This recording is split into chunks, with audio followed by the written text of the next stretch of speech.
Zo op een romtekoe die als je het nog wel even on, maar uit de wien wie het best wel uit te houden. Maar die zinnen erbij prima waren, een prachtige dag. Er kan wel eens even wat meer bewolking voor en vanjoen en vannacht. Het zal een heldere nacht wezen. Een heldere nacht met temperaturen om bij de 12, de 3 graden in. En dat betekent op een soort plek een vroegstaande groen. In het kustgebied en op de eiland zijn 4 of 5 graden en de wind uit noordelijke richtingen en die is zwak of matig.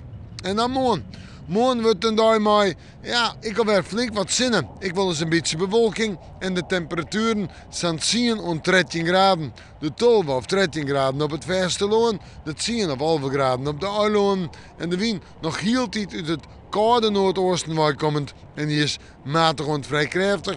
Maar ik morgen hield alweer uit de windwaai is het best uit te houden. En dan zetten we terug naar het vooruitzicht. En dan kan ik kwaad wezen, want toen is je vrijdag sneeuw binnen 3 droge dagen op een richtje. Maar een temperatuur hoe daar je om en bij de 11 graden heen. In de nacht 3, letter 4 graden. Eerst misschien nog wel vroegstaande groen. En de wind die zie ik het stadig gewoon het noordwesten op. En dat is het verhaal. En ik denk dat het sneeuw weer wat warmer wordt. We moeten morgen maar weer even in het waasje.